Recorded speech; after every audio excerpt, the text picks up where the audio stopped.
He called me at 3 in the morning and said, if I don't make contact tomorrow, it's not me. Then I received a message from him with a single photograph. In the photo, him, and his exact copy standing behind him. I'm Ethan Gray, a private detective from Portland. I usually handle mundane cases, infidelity, insurance fraud, the occasional missing person. I don't believe in the supernatural, I don't read conspiracy theory forums, and I laugh when people talk about parallel identities. But this case made me reconsider everything I thought I knew about reality. The office was quiet that Tuesday morning. Rain tapped against the windows of my second-floor space above the old bookstore on Hawthorne Boulevard. The smell of fresh coffee mingled with the scent of old case files as I sorted through last month's invoices. The door opened with a soft creak, and a man walked in, tall, lanky, with dark circles under intelligent eyes. He introduced himself as Jacob Reeves, 34, a software engineer at Nexus Technologies. I need you to find me, he said, his voice steady but eyes darting nervously around the room. I leaned back in my chair. You seem pretty found to me, Mr. Reeves. He didn't smile. Not me. The other one. The one pretending to be me. Jacob explained that over the past 2 weeks, his life had begun to unravel. Colleagues swore they'd seen him at the office when he was home asleep. His computer password had been changed. His girlfriend had received strange messages he never sent. Someone was carefully, methodically erasing him and taking his place. I know how this sounds, he said, pulling out his phone. But I have proof. The surveillance footage from outside his apartment building showed Jacob leaving for pizza. The timestamp read 8:42 p.m. Then at 8:43 p.m., he left again. Same appearance, same jeans, even the same walk. But the second Jacob looked directly at the camera. And smiled. As if he knew he was being watched. Has anyone else seen this footage? I asked, trying to mask my skepticism. No. I installed the camera myself after things started happening. Nobody else has access.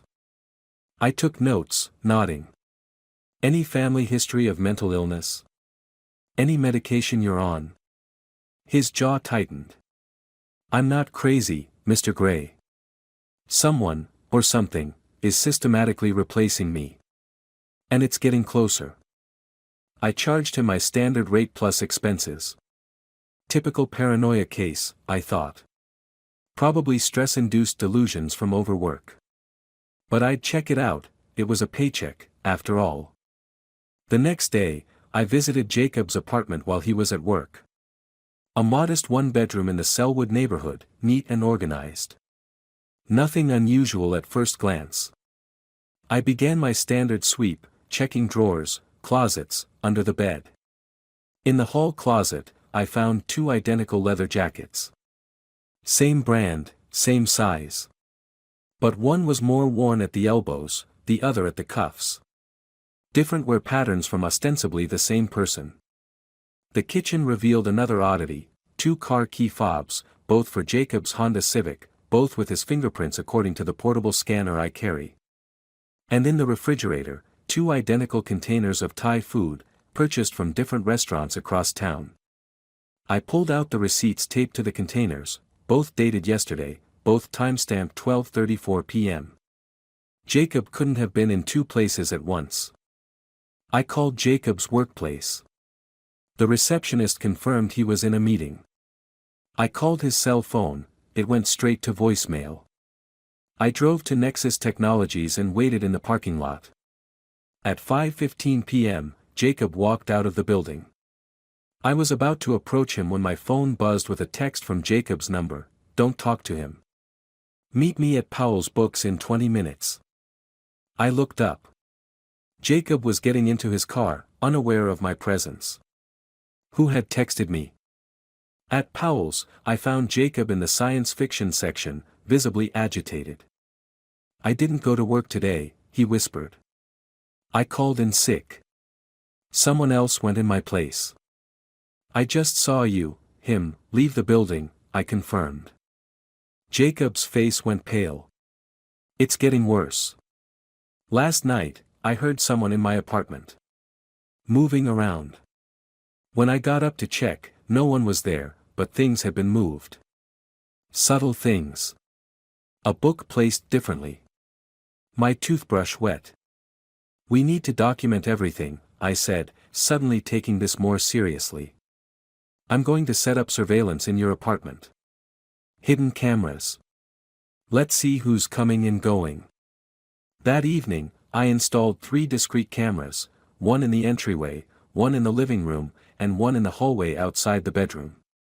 I synced them to my phone for motion alerts. Jacob decided to stay with a friend for the night. At 2:47 a.m., my phone buzzed with an alert. I jolted awake and opened the live feed. The camera in the entryway was glitching, the image distorted. But I could make out a silhouette entering the apartment, as if using a key. The figure moved with purpose toward the bedroom, stood there for several minutes, then left. The face was obscured, but the gait, it was unmistakably Jacob's. Yet something was off. Too confident. Too deliberate. As if it knew exactly what it was doing there. I tried calling Jacob's cell, no answer. I tried his friend's number, straight to voicemail. Sleep was impossible now. At dawn, I drove to Jacob's apartment. The door was unlocked. Inside, everything was in order, too perfect, as if staged. On the kitchen table lay a single sheet of paper with a handwritten note: if I disappear, find whoever is texting from this number. He'll be at the abandoned farm off Highway 42. Don't speak to him. Not one word. I checked my phone. New text from an unknown number, coming to find me. Smart detective. For the first time in years, I felt genuine fear crawling up my spine. I considered calling the police, but what would I say? That a man's doppelganger was stalking him? They'd dismiss it as a domestic dispute or a prank. No, this was on me to solve. The farm was about 40 minutes outside Portland, a dilapidated property I'd driven past countless times but never had reason to visit. The main house had collapsed years ago, but the barn still stood, weathered and leaning. As I approached, the silence was oppressive: no birds, no insects, just the sound of my footsteps on dead grass. The barn door hung open, inviting me in. My hand instinctively reached for the gun I kept holstered under my jacket. Inside, dust particles floated in the beams of sunlight cutting through the broken roof. And there, in the center, sat a chair. On it was Jacob, eyes closed, head tilted slightly forward, as if sleeping. Jacob? I called out. No response. I approached cautiously, gun drawn. He was breathing, but unresponsive. I checked his pulse, steady. No visible injuries. He seemed to be in some kind of trance. I was about to try waking him when a voice behind me froze my blood. He won't wake up until you decide which one of us to take. I spun around, gun raised. Standing by the entrance was another Jacob. Identical in every way, same clothes, same face, same posture. But his eyes, something was subtly wrong. A coldness. A stillness. Who are you? I demanded, my voice echoing in the empty barn. I'm Jacob Reeves, he replied with a slight smile. The question is, which one of us do you want? I tried to take a photo with my phone. The screen went black. My gun suddenly felt impossibly heavy in my hand. Turn everything off, he said calmly. Or I'll start with you. The threat in his voice was unmistakable. I backed away, keeping my eyes on both Jacobs. The one standing watched me with that unnerving smile. The one sitting remained motionless. What have you done to him?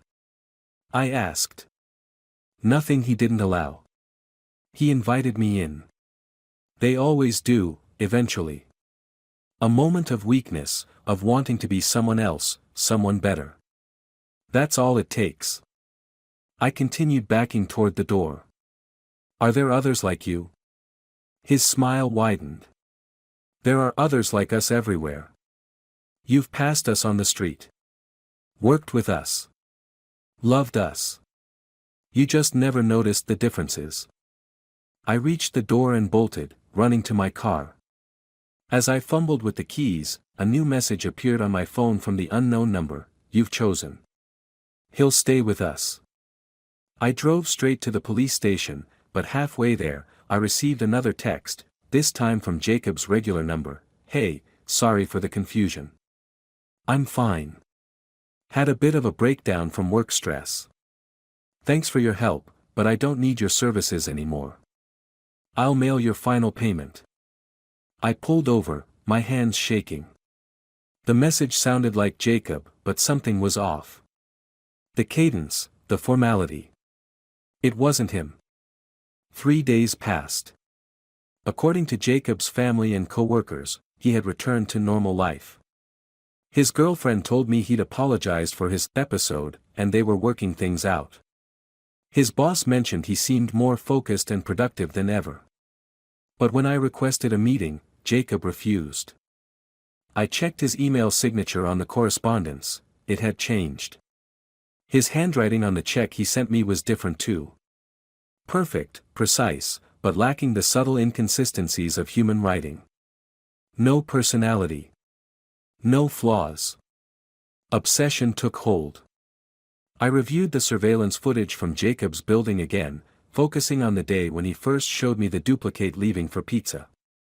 There was something I'd missed. In the reflection of the glass door, as the second Jacob exited, I could see not one but two figures standing close together. One smiling. One expressionless.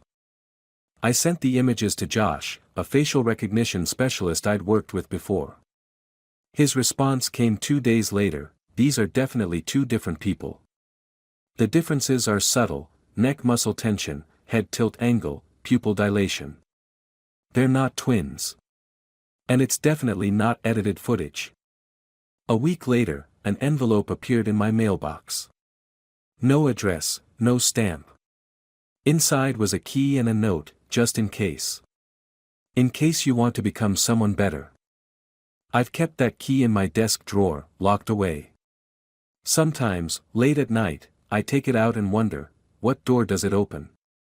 What waits on the other side? The strangest part. Lately, I've been noticing things. My coffee cup on the wrong side of the desk. My car parked at a slightly different angle than I remember. My handwriting just a bit too perfect when I sign my name. And sometimes, when I pass a mirror quickly, I catch a glimpse of someone standing behind me. But when I turn around, I'm alone. What if someone has long ago learned how to remake us, and is simply waiting for us to stop being ourselves?